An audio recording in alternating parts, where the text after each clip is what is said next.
Robin and Marion, with Much just behind them, came running down a narrow track with high ground on either side. They were very tired. The baying of the hounds was closer now. The trees were fewer and the terrain more open. They were being driven to the very edge of the forest. Then, for the first time in the hunt, the sheriff saw the three fugitives running in the distance. There! You see them? With renewed confidence, the pursuers swept on after the outlaws. The ground was quite open now, and the outlaws struggled to reach a spur of high ground strewn with boulders which would provide cover. They reached it and tumbled down behind the rocks. Almost in one movement, Robin strung his bow, fitted an arrow, and shot it at the dog handlers as they emerged into the open. The arrow hit the man in the lead and he fell. The other stopped, and then drew back into cover on the edge of the forest. The sheriff was flushed with success. No, they've gone to ground. He ordered two of his knights to charge the outlaws. They galloped forward across the open ground and were sent sprawling from their horses by arrows from Marion and Robin. The sheriff frowned with irritation. Damn that man. He could always outshoot us with those cursed longbows. Take some of your men. Work your way around the back of him. Much noticed the party of soldiers sent to outflank them and pointed them out to Robin. He and Marion fitted arrows to their bows and waited for the next movement. When it came, they shot, and two men fell. The captain and his one remaining man dived for cover. They waited, and then attempted to go forward again. Marion and Robin shot together. The soldier fell, pierced by both arrows. The captain lost his nerve and ran back to the safety of the trees. But before he could reach them, Robin had put another arrow to his bow and shot him in the thigh. The sheriff rubbed his chin thoughtfully. That didn't work. Still watching the ground in front of them, Robin congratulated Marion. Well shot. What'll you do now? It depends how many they are. We're out of range of any crossbows, and we've shown him that he can't outflank us. But how many horsemen has he got? Are we going to die? Robin looked directly at her. Everyone dies. That isn't what I said. I know.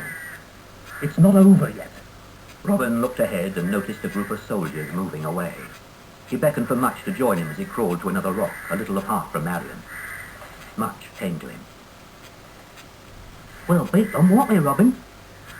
Robin nodded. Now, Much. When I tell you, you're to go with Marion up there, see? He pointed to the top of the high ground behind them. It'll be safe because I'll cover you. Then you're to go deep into Sherwood and lie low until it's dark. Do you understand? Much nodded, but he was puzzled. Robin continued with his instructions. Then I want you to make your way to Kirklees Abbey and ask for sanctuary. What about you? I shall follow you. When? Later. For the first time, Much began to realize the true danger they were in. Robin, I'm putting all my trust in you, Much. You won't fail me, will you? If that's what you want. But what if... It'll be easy. And I'll join you at Kirklees, I promise. Oh, that's all right, then. Good. Now, you keep your eyes on our friends over there, and sing out if anyone moves, understand? And when I give the word, go as fast as you can. Much nodded. Robin had made it sound easy, and the boy believed him. Robin gave him a reassuring pat on the shoulder and returned to Marion.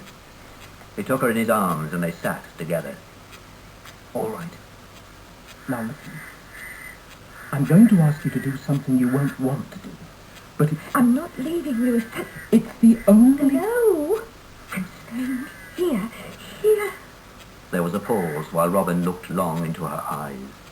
I thought you had more courage. Courage? To stay alive. Dying is easy. Marion began to sob, and he held her close and stroked her hair. No. You're a crusader's daughter. Look at me. She turned to him, and he gently, very gently, wiped away the tears from her cheeks. She stopped crying, and Robin continued speaking. See? I'm asking you to live. Not just because I love you, but because it's meant to be. Nothing's meant to be. It is. And one day you'll know it. Once more the tears welled up in Marion's eyes. Oh, let me stay with you. Please. Robin held her closer. There are so many things I want to say to you. But time's caught me up, and now I'll never say them. Except that I loved you from the moment I saw you, and every moment since. Don't let me go. Do you want them to win? I don't care about them. You must. For the sake of everything we've meant to each other. You must care. Because that way you'll keep alive all we believe in. And I can't die then, can I? They embraced as two soldiers moved out towards them. Robin and Marion put arrows to their bows, took aim, and shot together. Both arrows found their mark. Then Robin put down his bow and unbuckled his sword belt. He gave the sword in its scabbard to Marion. Take Albion, and go. I love you. Marion and Much climbed out of their cover and made for the top of the hill. The sheriff saw them and ordered his men to attack. Robin stood up in full view and shot at them. Every arrow stopped its man. The soldiers wavered. Robin loosed his last shaft, and another man-at-arms fell dead. Then he stepped forward, and in silence unstrung his bow and broke it. For a moment, no one moved. Then the soldiers charged forward, and Robin was lost from sight as the swords flashed down, glinting in the sunlight.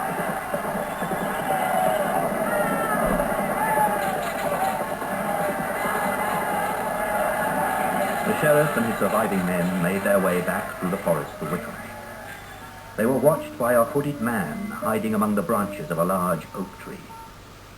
When they had passed out of sight, he climbed down and walked on through the forest, carrying a staff, but no other weapon.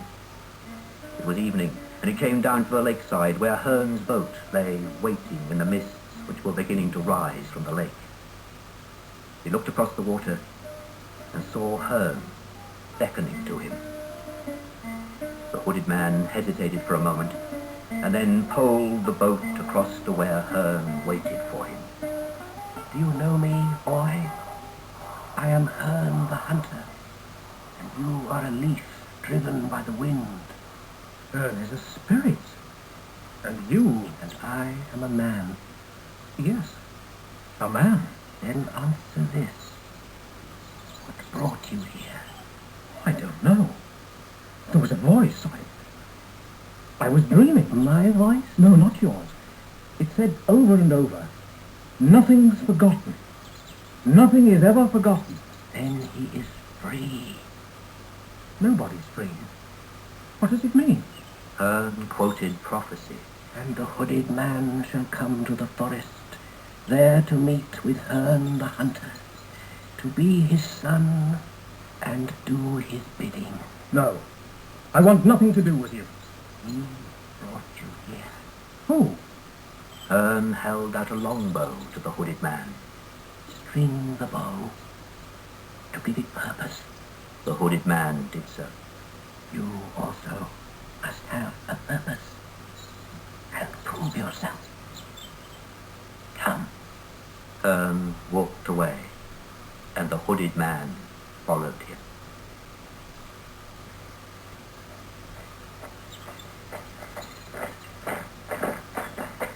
The sheriff, tired and irritable, led his men into the village of Wickham. Gisburn was convinced that his master had failed. Sir, the estate. Now, Gisburn, he's dead. The body, my lord. Do you doubt me? Ask the men who killed him. The body's insurance. But surely it's important to show everyone in Nottingham. The sheriff turned on him. You'd drag it around the streets, would you? What earthly good do you think that would do? They wouldn't believe it if you stuck his head over the gate. Another trick, they'd say. That's not Robin Hood. You see, Gisborne, people believe what they want to believe.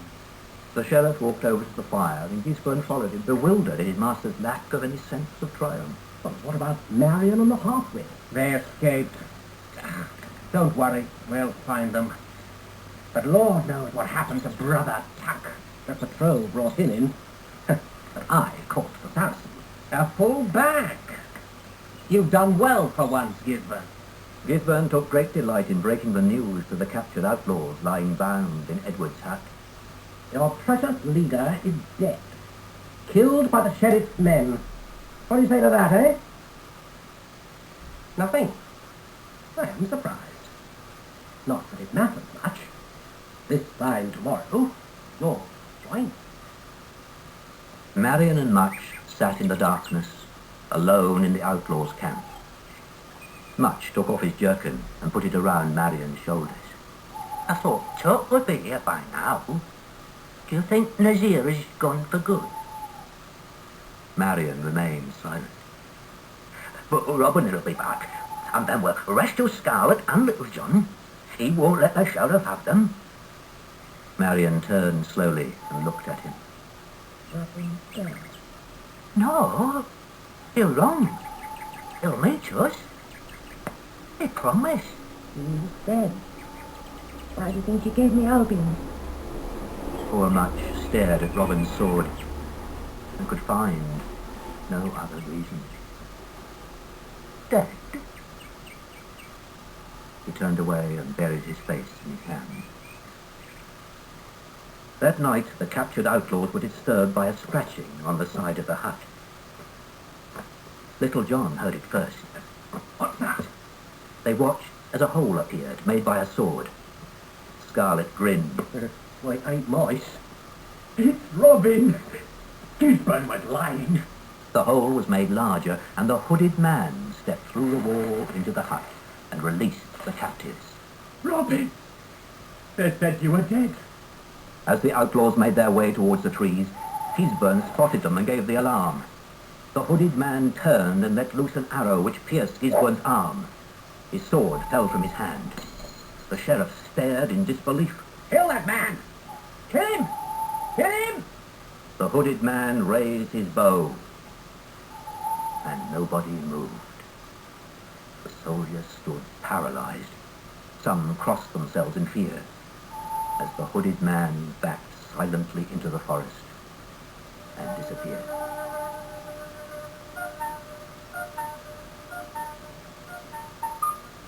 At the outlaws' camp, Little John was surprised that Robin had not joined them.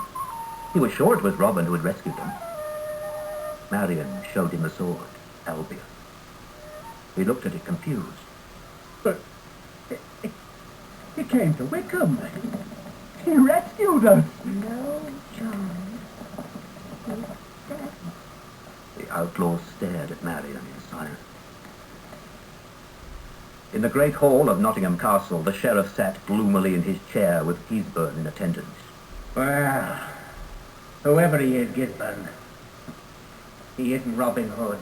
Gisborne growled. It hardly matters, does it? Because of him, the outlaws are back in Sherwood. But who is he? Who is he, Gisborne? I don't know, my lord. But I know who the men who fought him was. The sheriff slumped back in his chair with a great sigh. And I'd begun to believe it was all over. How stupid of me. It's not over.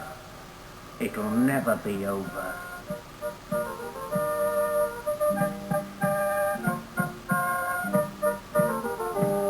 At Sherwood Lake, the setting sun was reflected in the silent water, and silhouetted against the sky, the quiet figure of the hooded man stood motionless, with his long bow in his hand.